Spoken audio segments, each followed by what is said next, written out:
Hello automators, thanks for tuning in again. Every week I get questions about which wireless protocol to use in your smart home or to basically start your smart home.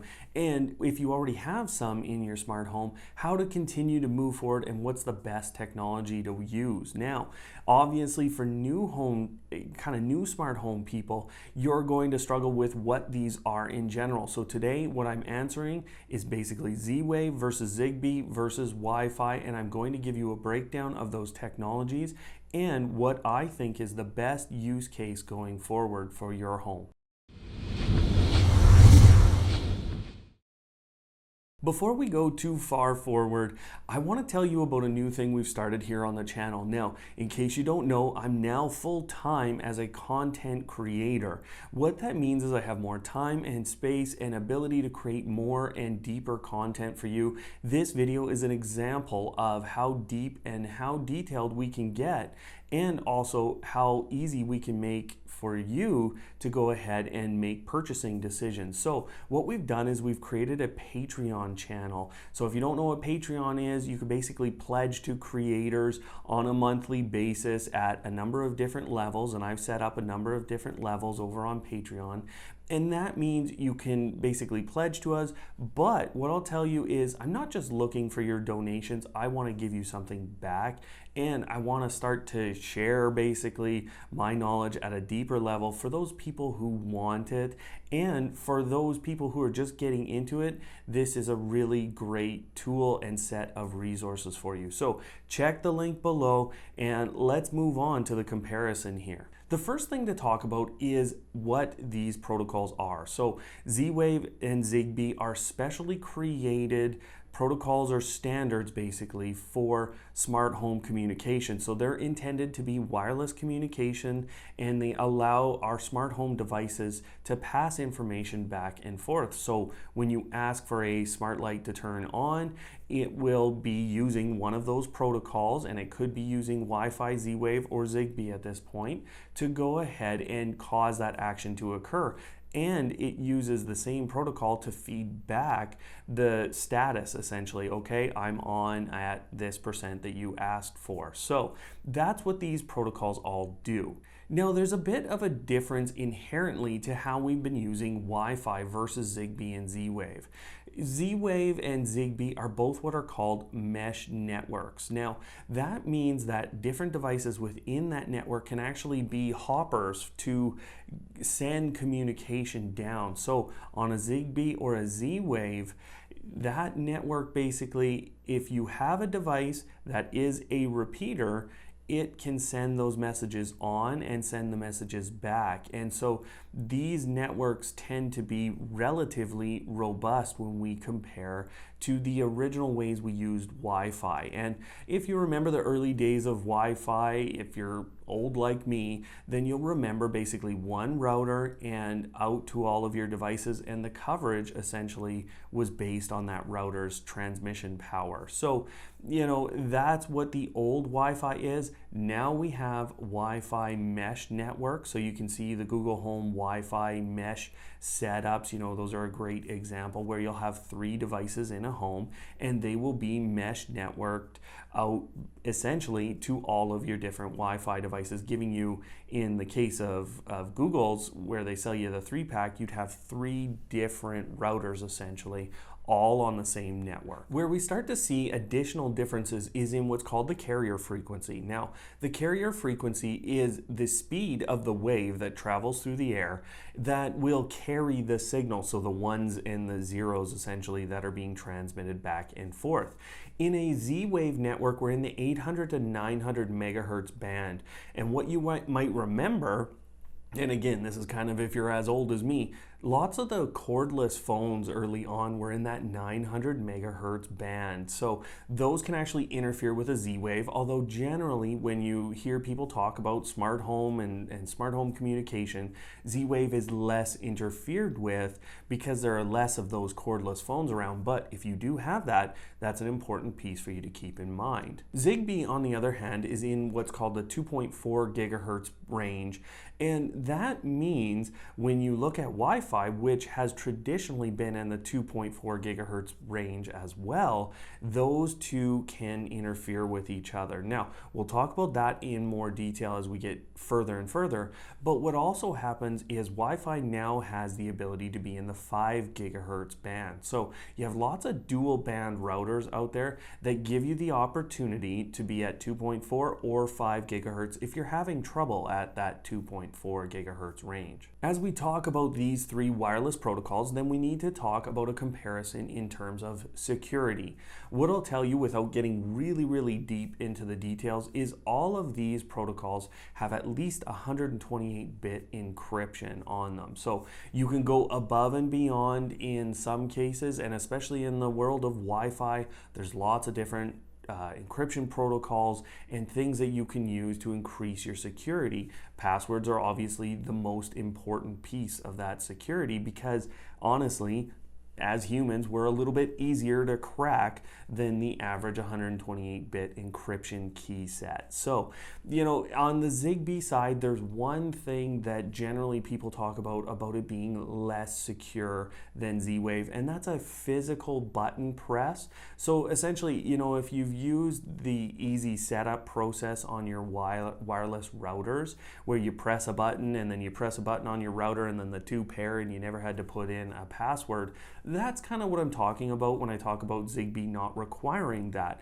They don't require a physical connection. So sometimes that's accepted as being less secure than what Z-Wave requires, and in general, what your wireless signal requires as well. Being that these are wireless protocols, we still have to talk about a few more things. Now, number one, how far can they transmit?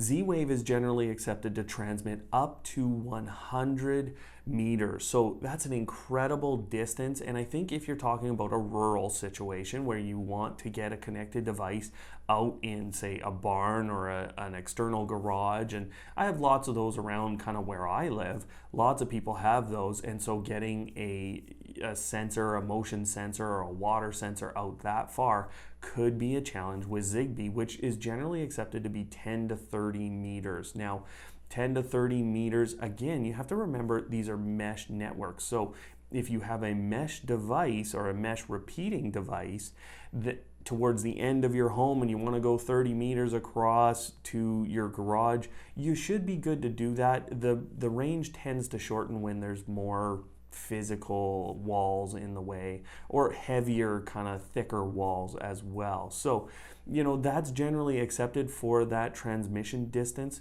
Z-Wave is obviously a much further distance, and that's because of the lower frequency range that it uses actually. Continuing on, there's a massive differential in terms of how many devices you can comfortably put on these networks. And so Z-Wave, this is where we start to see the tide turn a little bit for Z-Wave. They can get up to a maximum of 232 Z-Wave connected devices. Now, right now you'd think that's a ton, like forget it. Why would I ever have 232 Z-Wave devices? I'll talk about that a little bit later. Now, on the flip side, ZigBee is capable of 65,000 devices being on the network. And I'll tell you, by the time you're getting anywhere near that, you have bandwidth problems as is, you have network problems as is, there's just too much traffic going on. So we're not going to get to that. On the flip side, Wi-Fi can be a very high differential between high-end routers and low-end routers, so you really have to think about that. What I mean by that is, a low-end router having 10 to 20 devices like a Google Home Hub, laptops, computers, and other devices that use high bandwidth like iPads and iPhones. 10 to 20 devices on that network at any given time for a lower end router is probably going to be your maximum. It starts to extend when we talk about a Wi-Fi light bulb, because a Wi-Fi light bulb is not constantly needing to broadcast or receive transmissions. They're not always going through an update process. So those don't necessarily count. I treat them as kind of a third or a quarter of a device in general, but having so many can be a struggle for some of those earlier or cheaper routers out there. As you get more expensive, and we talk about the mesh Wi-Fi router systems, and I'll get to a new technology that really changes this as well. But as we get to those higher end mesh router systems, I'm thinking 60 to 100 Wi-Fi products is not out of the realm of possibility here with current day technology. Now, as I said, I'm going to get to a new technology that changes that number as well towards the end of the video here.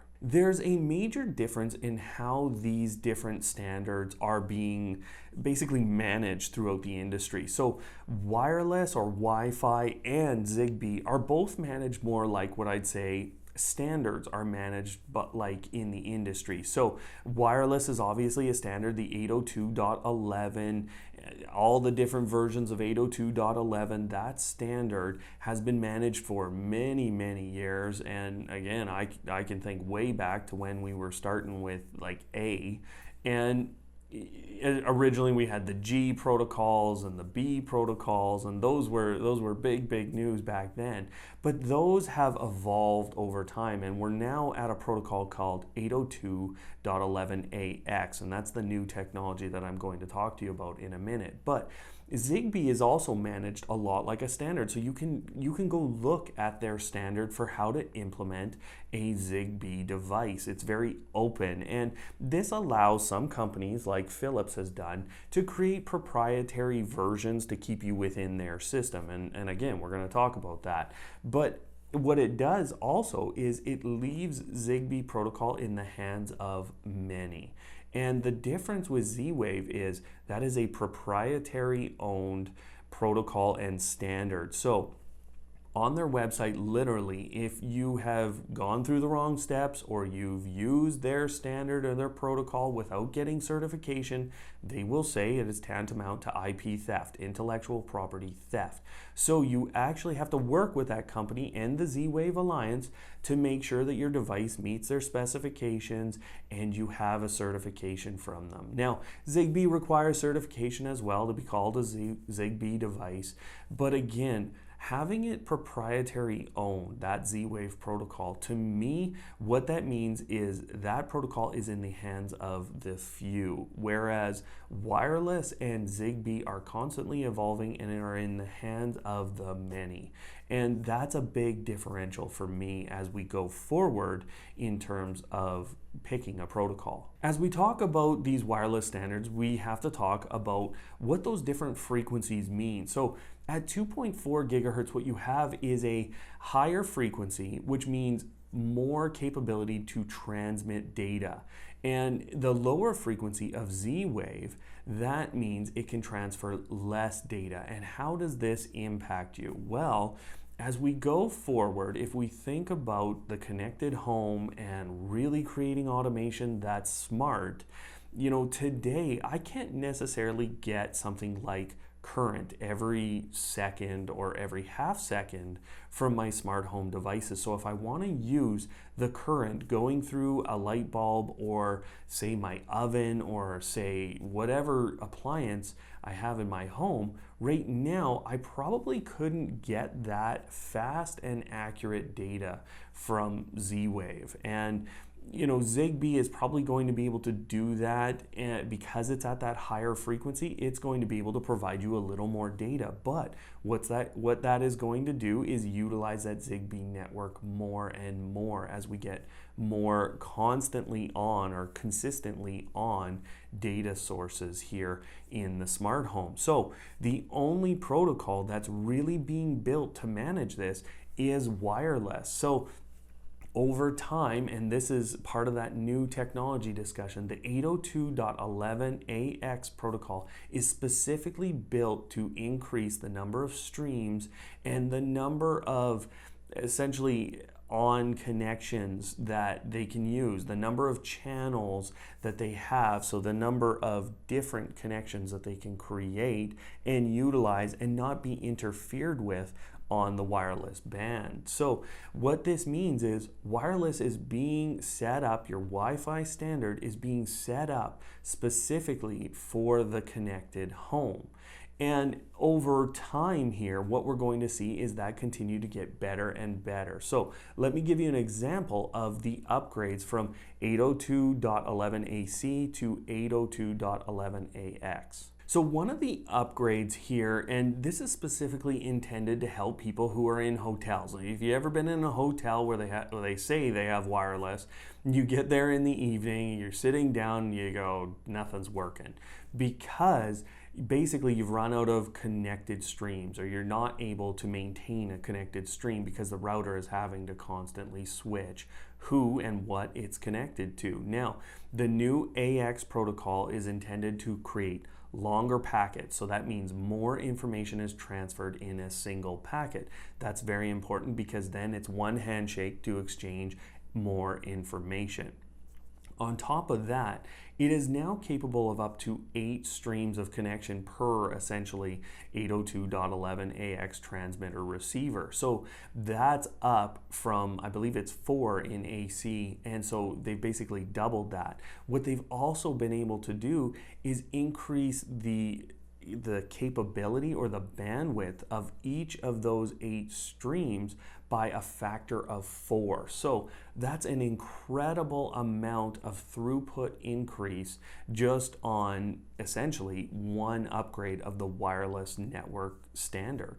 Now, how does that translate to you? Well, that means that you're going to be able to have, say today we talked about kind of that 10 to 20 those high bandwidth or high utilizing products, you're going to be comfortable with a factor of, I would say, anywhere from 2 to 16 times more products, depending on how much bandwidth you're using all the time on your wireless network. So that gives you a factor of 2 to, I can't even do the math in my head, but it's somewhere near 600 different devices just on that protocol jump alone. So again, that's 600 devices. What I'm talking about there is devices like bulbs. If you really wanted to put that many bulbs in your home, that many smart home bulbs, you could probably do that with an AX system, an 802.11 AX system on a mesh router system. You could probably get to that level now. So with all of this said, where does that leave you as the smart home owner or the smart home builder? So you're building your new system. Let's talk about that situation right now. ZigBee and Z-Wave are still ahead in terms of devices like these sensors here. So these are Samsung SmartThings sensors, and this gives you the ability to use Z-Wave or ZigBee protocol. So the Samsung SmartThings hub and the Wink hub too, for that matter, those are dual protocol capable hubs. So you're going to need a hub with a Z-Wave or a ZigBee device. And with Samsung SmartThings, what I like about them is they have lots of these battery devices and they connect to lots of external vendors that use ZigBee protocol. So here's an example. My Sangled Element light bulbs here, and these are the classic bulbs. They're a ZigBee protocol bulb. That means they connect to Samsung SmartThings directly. I don't need another hub. So I still think it's worth it, and I will talk to you about that interference that we talked about here between ZigBee and wireless protocols. But what I'm saying in general is that having a ZigBee hub in your home is very beneficial still today, and I think it's still worth it. I wouldn't go spending thousands and thousands of dollars in the ZigBee protocol necessarily, but I think to go and spend $300 to $500 to get a security system in your home, to get a lot of connected bulbs in your home, I think that's worth it under Samsung SmartThings, the Wink Hub 2, or another ZigBee hub like the Amazon Echo Plus 2. And the Echo Plus is a very important device to talk about when we talk about wireless versus ZigBee and how that interference all goes. So the Echo Plus, both the first and the second generation devices, have a ZigBee hub on board, and for that matter, so does the Echo Show, the new Echo Show here. They have a ZigBee hub on board, so they're able to directly connect to these Samsung SmartThings sensors, the Sangled bulbs that I talked to you about, lots of ZigBee products they can connect directly to. Now, what's also important to note is this is a wireless receiving, and the device is capable of putting out a wireless network, we know, because it creates a wireless network during setup. So they have both a wireless transmitter and a ZigBee transmitter on board the Echo Plus. So how bad can that interference be if Amazon can utilize both of those networks on the same device? Because in a lot of cases, when we're talking about network interference, we're talking about devices being too close to each other, broadcasting at the same time, and the waves essentially canceling each other out. So what I'm telling you is it's not that bad. ZigBee and wireless can coexist, and they do in my house on over, it's almost 100 devices now in my home that I have for ZigBee and wireless protocols going at the same time. When we talk about this, what I'm telling you ultimately is that ZigBee, and wireless protocols, they're not that bad together. If they can do it on this device, and I have upwards of 100 devices now in my home between ZigBee and wireless devices there in my smart home, then it's not that bad, guys, and you can go ahead and comfortably do that. So what am I recommending if you're starting out? I'm saying start with wireless and ZigBee. So make sure you get yourself a ZigBee hub. It's nice to have the dual protocol one, so that if you want to use some Z-Wave products and you want to go far in terms of transmission range, you can do that. So it's great to have a Samsung SmartThings hub there, or a Wink hub too as well. I in general like Samsung's hub and their system and how they're kind of setting up automation there on their side of things, and I'm sure Bixby is going to be integrated. They also have access to appliances and things as well. So, there's a lot of benefit with still going with Samsung SmartThings. The Echo Plus, again, with that ZigBee hub, is capable of a ton as well. So ultimately, I think you could go with either, and that would be a fine way to start your smart home. So now, what if you're one of those people that already has a Z-Wave system? I'm going to tell you a very similar thing. Go get a Samsung SmartThings hub and begin your transition process. You can utilize all of those different devices that you have, or most of them. They're not all going to upgrade seamlessly with SmartThings, but in general, go get one of those hubs and start your transition process. Samsung will allow you to transition very easily because they also can connect through your network to some of your wireless devices. That's how they connect some of their appliances. So they have that capability worked out, they know how to do it, and they're forging forward on that capability with their third version of the hub. So in general, just to recap, utilize Wi-Fi for your bigger items. As you're building out your smart home, plan 10 to 20 devices if you have kind of an older router. So smart hubs, devices like that. A thermostat generally tends to be Wi-Fi, although it's not a big bandwidth device. Appliances, as you're upgrading appliances to smart home things, kind of plan those to be Wi-Fi based devices. They're not going to be high bandwidth either, but they will on occasion download updates. Your TVs, things like that, those are all going to be Wi-Fi devices. So plan around that. Now, in terms of that protocol I've kind of mentioned, go ahead, get a ZigBee device to create this other functionality. That's what I'd tell you. A Samsung SmartThings, a Wink Hub 2, or an Echo Plus or an Echo Show would do the trick in that regard. And personally, what I'll tell you is there's still additional capabilities here with Samsung SmartThings that are over and above what the Echo Plus can do in terms of a ZigBee hub and the automation.